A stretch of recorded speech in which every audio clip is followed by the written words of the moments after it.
Now, the Roma Wine Company of Fresno, California presents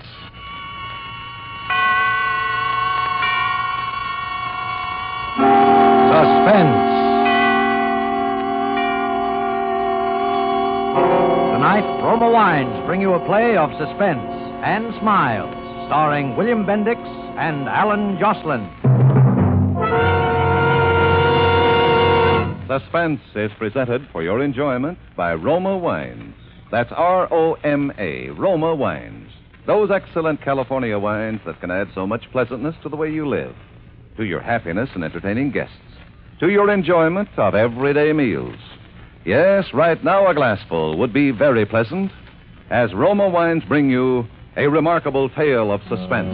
And with Raymond Chandler's satirical suspense tale, Pearls Are a Nuisance.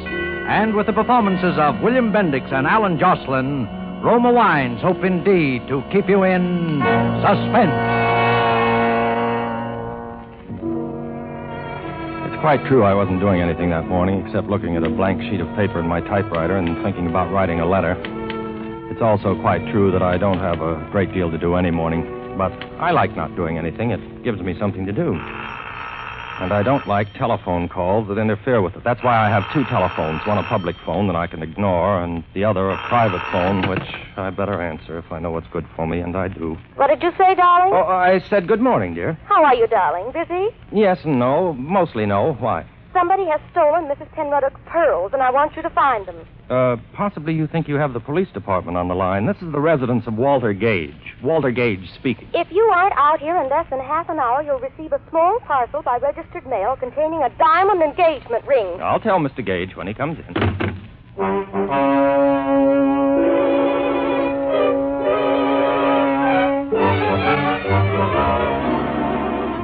No, I went naturally. I even hurried. Ellen's voice has that effect on me. I think it's the way she says... Walter, darling. Yes, Ellen. Mrs. Penruddock's pearl necklace has been stolen. So you said on the telephone. My blood pressure remains normal. It's a string of 49 matched pink pearls that Mr. Penruddock gave his wife on their golden wedding anniversary. Only 49 pearls for 50 years of marriage? I wonder which was the bad year. Oh, shut up, darling. Yes, dear.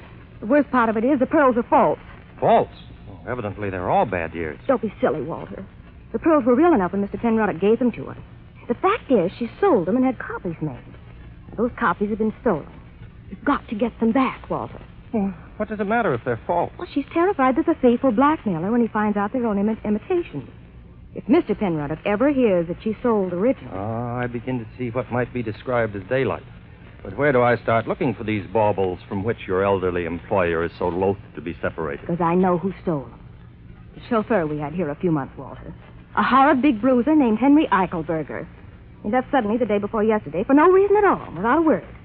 I'm sure he stole the pearls. How big did you say he is? About 6 feet. Well, in that case... 3. 3? 6'3"? 3. I'm sure he didn't take them, dear, couldn't he? He tried to kiss me once, Walter. Oh, he did. Tried to kiss you, huh? Where is this big slab of meat, darling? Here's the address he gave me when he first came here to work. Sounds like an unpleasant neighborhood. Not half as unpleasant as it'll be for Eichelberger when I arrive. Tried to kiss you, did he? The pearls are the important thing, Walter. And be careful. He's 6'3", remember? I find it difficult to forget.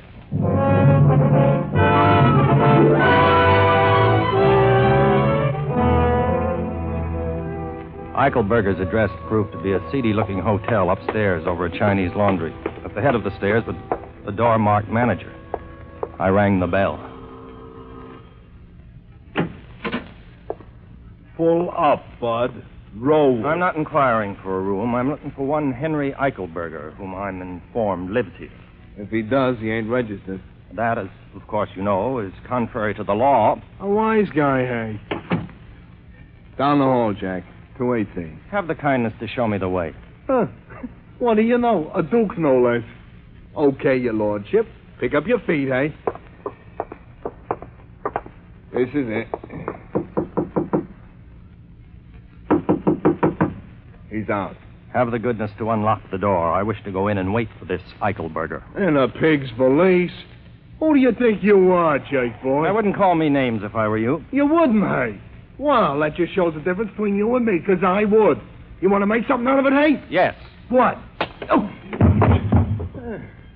Hey, that wasn't fair. You got 20 years on me, hey? Well, open the door, hey? I have no time to argue with you. Huh. $1. $2, and I won't even tell Eichelberger when he comes in, hey? That is a deal. Brother, you can hit. I'll say that for you, hey? Thanks, hey. Here's your money. If you hear any noises later on, ignore them. If there's any damage, it'll be paid for generously. I hope you know what you're doing, hey?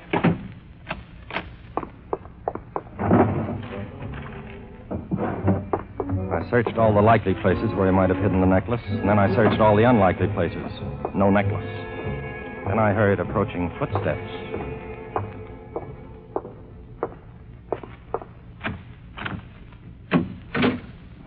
How did you get in here, Sonny? The explanation of that can wait. I'm looking for one Henry Eichelberger. Are you he? Get you, a real comedian. Wait till I loosen my belt before you make me laugh. My name's Gage, Walter Gage. Are you Eichelberger? Give me a nickel and I'll tell you. I'm the fiancé of Miss Ellen McIntosh. I'm informed that you tried to kiss her. What do you mean, tried? I hit him rather severely on the left eye. Then the right. And I gave him a crushing uppercut to the jaw. He looked at me with an air of patient resignation and then hit me.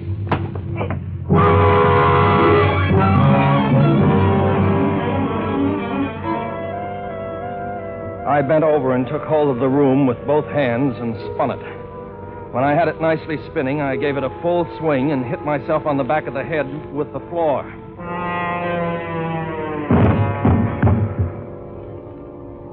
I believe I lost consciousness at about this point. At any rate, I was no longer aware of the time of day.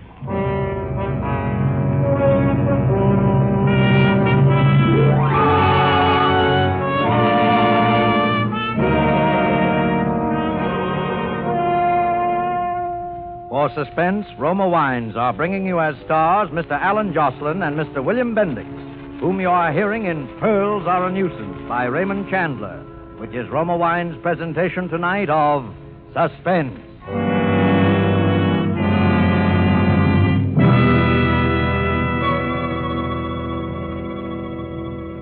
Between the acts of Suspense, this is Truman Bradley for Roma Wines.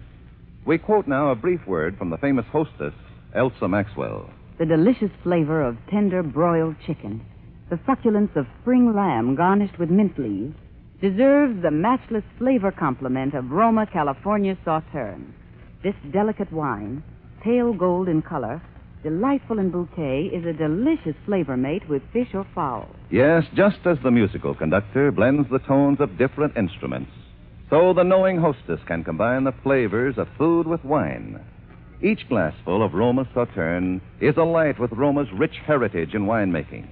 Here is a masterpiece of the wine grower's age-old skill. And all Roma wines, you'll find, are always unvaryingly good. The result of carefully selected grapes, picked at the peak of perfection in sunny California's choicest vineyards, and gently pressed. Then the natural juices are stored and guided with the ancient skill of Roma wineries to full goodness. Roma wines do not vary, are always high in quality, yet cost only pennies a glass. More Americans enjoy Roma than any other wines. R-O-M-A, Roma Wines. And now Roma Wines bring back to our Hollywood soundstage William Bendix as J. Henry Eichelberger and Alan Jocelyn as Walter Gage in Pearls Are a Nuisance, a muscular drama replete with situations well calculated to keep you in suspense.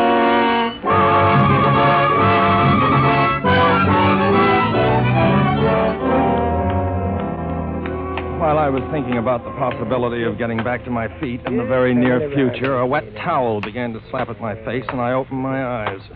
The face of one Henry Eichelberger was close to mine and bore a certain appearance of tender solicitude. You're all right, but I thought maybe you was killed, Jack. You got a stomach as weak as Chinese tea. What happened? As if I didn't know. You tripped on a itty-bitty tear in the carpet.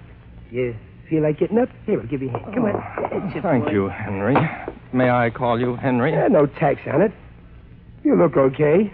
Why don't you tell me you were sick? Eichelberger, you swine, that does it. Cut it out. You'll muss my hair. I wish you'd fall down when I hit you, Henry. Just once. It would do wonders for my morale. You know, you and me could get along, Jack. I never kiss your girl, even if I ain't saying I wouldn't like to. Is that all that's eating on you? Well, no, there's another matter. Well, sit down and tell me the score. Only, no more haymakers. They give me a headache. Promise? I promise. Tell me, why did you leave the employ of Mrs. Penroddock? You tell me. Am I what you might call a good looker? Well, Henry... Don't soap me. No, then. I wouldn't call you handsome exactly, but unquestionably you ate your spinach as a child. That's a consolation. Get you a real comedian. Wait till I loosen my belt. Look, suppose you fell for a doll with stars in her hair. A guy like me that looks like a taxi going down the street with both doors open. Then suppose you get a job where you see this doll all the time and every day. What would you do, Jack? Me, I just quit the job. Ellen? Yeah. Henry, I'd like to shake your hand. Go ahead. Now, there's one more thing. One rather insignificant detail. I'm empowered to arrange for the return of Mrs. Penroddock's pearls. $50 reward and no embarrassing questions. You got nerve, Jack. So you think I stole some marbles and I'm sitting around here waiting for a flock of dicks to swarm me? The police have not been told, Henry, and you may not be aware, but the pearls are false. False? You mean they're false? Exactly. And you think I'd bother myself to hook some phonies? You mean you didn't steal the necklace, Henry? Now, look. If they was ringers, I wouldn't be bothered. And if they was real, I wouldn't be holed up in no cheap flop in L.A., waiting for a couple of carloads of Johns to put the sneeze on me, would I? That's exactly what I thought, Henry. Well, as long as you didn't steal them, how'd you like the job of helping me recover them? Are you kidding? No, Henry, it's obvious that if you didn't snatch these marbles, I believe that's the expression, someone else did, and you can help me find him. How about it? Well, why not? Why not, indeed? Well, you got any ideas of where to start? Yes, I have. I feel that we must, as they say, tap the grapevine. When a string of pearls is stolen, all the underworld must be seething. Maybe you got right, but this underworld that's doing all this seething ain't going to seethe much over a string of glass beads, or am I punchy? I am thinking, Henry, that the underworld probably has a sense of humor, and a thief who went to the trouble of stealing some worthless trinkets would be the butt of considerable coarse jest. There's the knuckles of an idea in that. I would say something like that could get around the pool rooms and start a little wholesome chuckling, all right? Yes, all we need to do is to locate a reliable crook. Say. Oh, there's a key named Lou Scandisi that runs the Blue Lagoon downtown. Might be interested in some marbles, but he don't like being asked questions. He sounds dangerous. Yeah, we'll turn him inside out and take a look at his liver. Very well, let us go and beard this Scandisi character in his malodorous den. Yeah, let us go and leave us do what you said.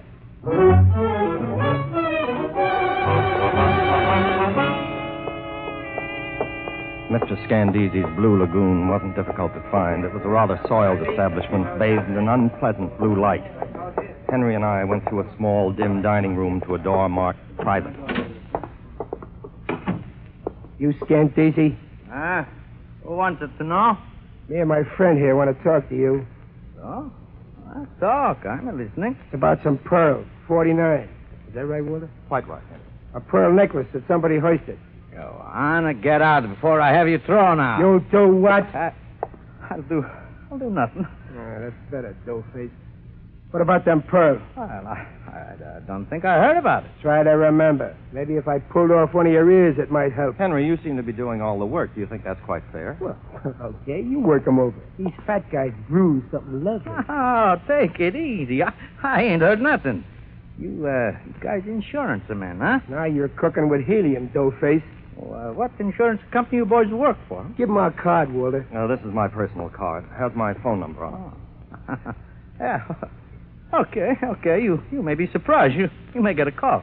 What do you think, Walter? You think this muzzler is leveling with us? I dare say he wouldn't be above telling us an untruth. Get you a real comedian. Wait till I loosen my belt. You giving us the straight goods, Scandisi? Great goods, absolute. We'll cooperate. I bet you get a call. Okay. So long, Scandisi. And keep your schnozzle clean if you don't want to be looking for it under your desk, hey? And that goes to your cat, too, Scandisi, hey. Well, what now? I think we've done an adequate day's work, Henry. The procedure would seem to be for me to go home and wait for the telephone to ring, bearing glad tidings from the underworld. What about me? I would suggest that you wend your way homeward also. Here's my private number. Call me in the morning. Okay. See you tomorrow.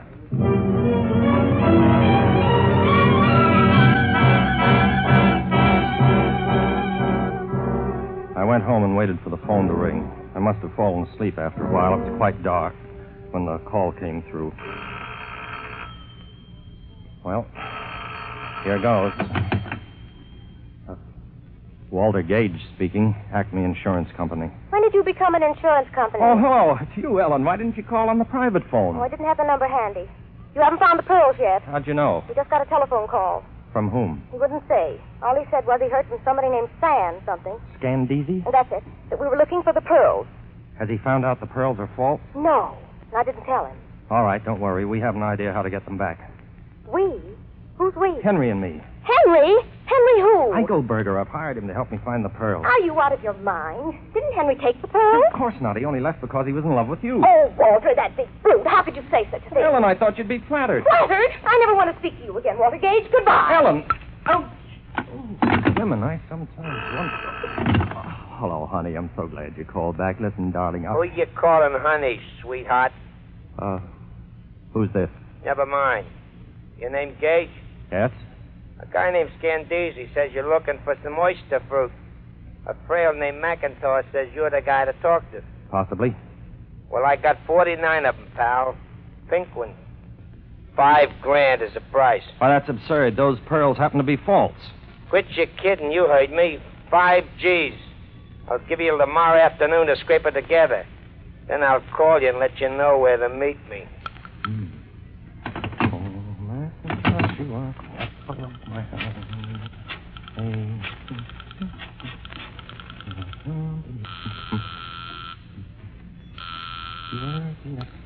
Hello?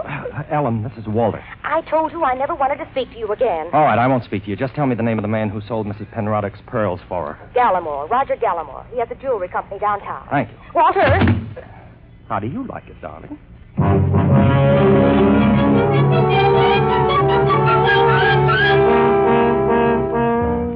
I was beginning to see the light. The next morning, I went to see this Mr. Gallimore. He was a tall, pink man of about 70, and he listened to my narrative of events with considerable interest. 5,000 seems like a good deal for a string of false pearls. Yes, indeedy. And you know what I think, Mr. Gallimore? What, Mr. Gage? I believe that the pearls are in fact real. You're a very old friend of Mrs. Penroddick, perhaps even a childhood sweetheart. When she gave you the pearls to sell, you didn't sell them, Mr. Gallimore. Instead, you gave her $20,000 of your own money and returned the pearls to her, pretending they were imitations of the original necklace. Son, you think a lot smarter than you talk. I try very hard, Mr. Gallimore. Then I'm correct? Embarrassingly so, Mr. Gage. The pearls are real. Now, what would you like me to do? Give me $5,000 with which to get them back.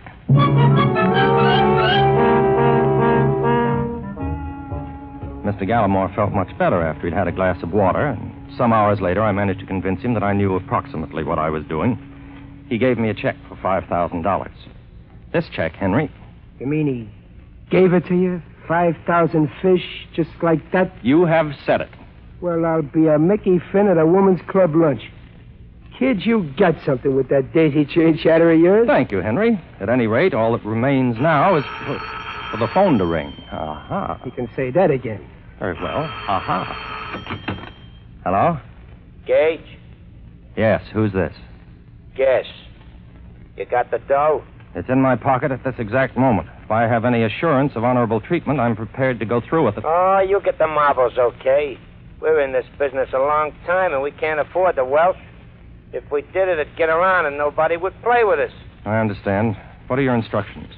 Tonight at 8 sharp, you'll be at Pacific Palisades. You got that? Yes.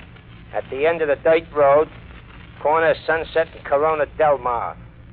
Be there at 8 sharp. And come alone, and no guns.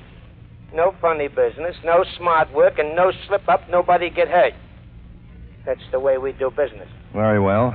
Oh, one last thing. Where did you get my phone number from, Scandeezy? Who else?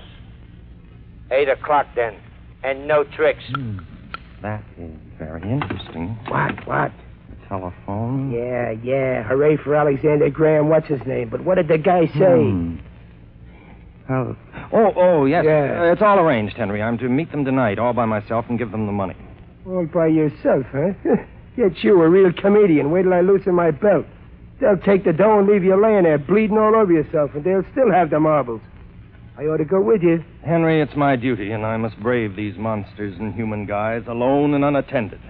Of course, I do have a big car, and you could hide on the floor under a rug. It's a cinch. But maybe... Walter, the only thing wrong with you as far as I can see is you got holes in your head. All I'm trying to do is keep you from getting another one. I'm going with you. So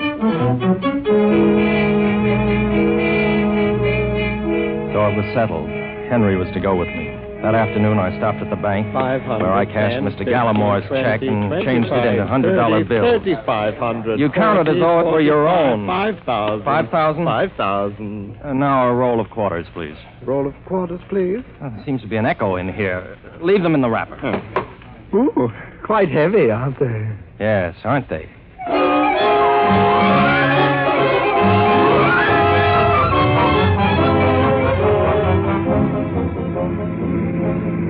So late that evening, I found myself out on the Pacific Palisades with Henry Eichelberger, boy, in the back of the car. I was very nervous. I think Henry was also. Neither of us were any too sure of what was going to happen that night. Oh, me back. What's the matter, Henry? Aren't you comfy back there? Oh, I'm comfy, all right, only my heater keeps digging into me. Ain't we there yet? Well, we're getting close. Stay down. This is business.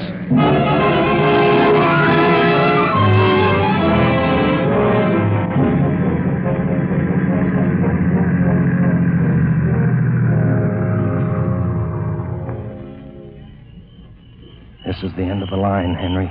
Be careful, they're probably watching me. Okay. What's that? Oh, it's me, Walter. My gun is breaking my back. Well, stop sitting on it. I did. Anything stirring? No, keep quiet. I'll make like a little mousey.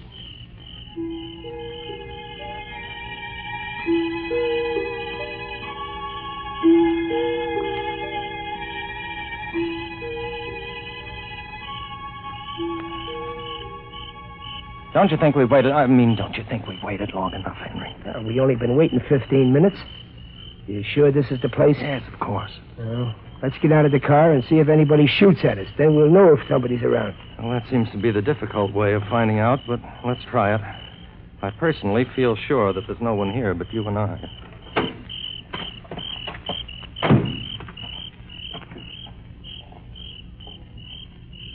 Suckered.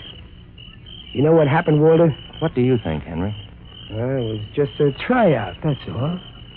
Tomorrow this guy calls you again on the phone and he says sorry, but they had to be careful and they'll try again tonight maybe. Maybe out in San Fernando Valley. And the price is now $10,000 on account of their extra trouble. I ought to go back and twist that Scandisi so he spends the rest of his life looking up his left pants leg. Well, Henry, what's the next move? Well, feed it home, I guess. Anyhow, I won't need this gun anymore. My back is sore enough from it.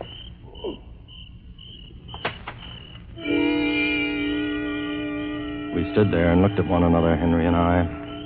He doubled his hands into fists and shook them slowly in his sadness. I, too, was melancholy. In the brief time I'd known Henry, I'd grown very fond of him. Yeah, that's it, all right. Nothing else to do but beat it on home. That's all is left to us. I took my right hand out of my pocket. I have large hands. In my right hand nestled the roll of quarters I'd gotten from the bank that morning. My hand made a large and heavy fist around them. Henry didn't notice. What are you looking at me so funny for, Walter? I just wanted to say good night, Henry. You had 2 strikes on me. Well, this is the big one. I don't get it. He got it then. My fist, with nearly a pound of metal in it, caught him squarely on the jaw. For a moment, he wavered back and forth on his feet, and then... Henry Eichelberger lay motionless on the ground, as limp as a rubber glove.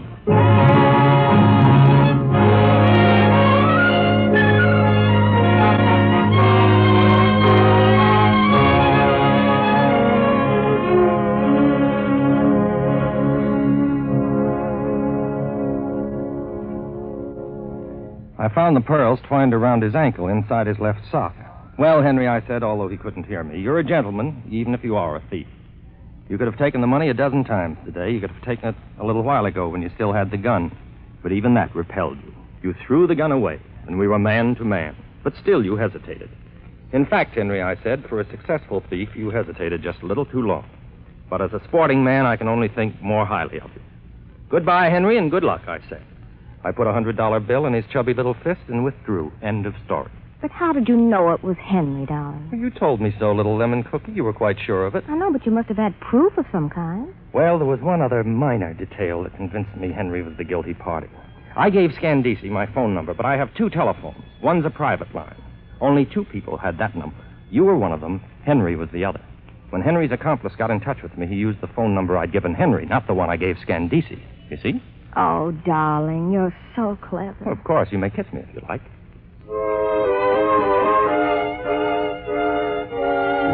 A few months after Ellen and I were married, we received a letter postmarked Honolulu. It was from Henry. My dear Walter, I have only just received the joyous tidings that you and Ellen are embarked upon the happy tide of holy matrimony. I am so glad for you. I often think of you, Walter, particularly with an overwhelming curiosity as to what it was you struck me with that night. Ah, well, I dare say it can only be conjecture on my part now. A hammer, perhaps.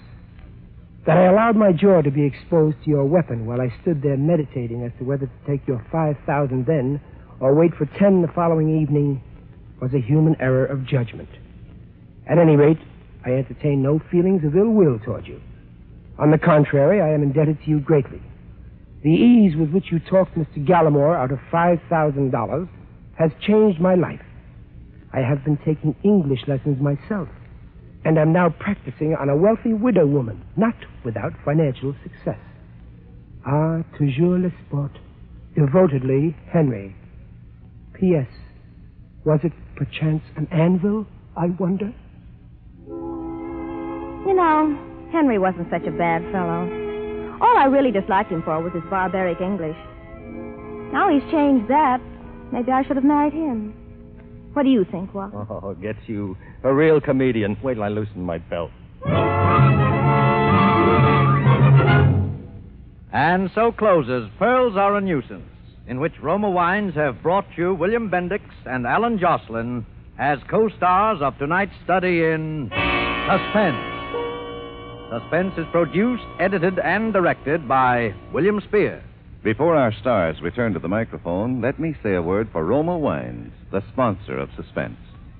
Elsa Maxwell's hospitality is always simple and unaffected. The other day she said, A few old friends, some comfortable chairs, a glass or two of good Roma California sherry, and there you have the perfect combination for a pleasant evening at home. In fact, you'll find the light, nut-like flavor of this glorious amber golden Roma sherry is delightful any time. A delicious prelude to dinner, a gracious note of hospitality whenever friends drop in. best of all, Roma Wines are so reasonably priced, any family can afford to serve them regularly. The goodness of Roma Wines can add a lot to the joy of your daily living. Always delightful, always unvaryingly high in quality, yet cost only pennies a glass. And the next time you use vermouth, sweet or dry, use Roma vermouth. Zestful, herb-flavored Roma vermouth is blended, mellowed, developed, and bottled in California with all the traditional wine-making skill of Roma wineries.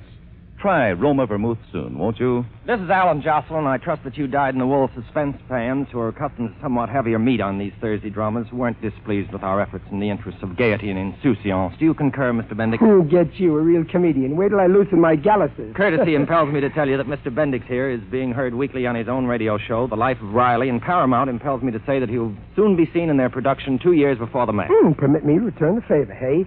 Alan Jocelyn is soon going to be seen in the 20th Century Fox 30th anniversary production, Colonel Effingham's Raid. Thanks, Bill. No, not at all, not at all. Next Thursday, you will hear John Payne and Stuart Irwin as stars of Suspense. Presented by Roma Wines, R-O-M-A, made in California for enjoyment throughout the world. This is CBS, the Columbia Broadcasting System.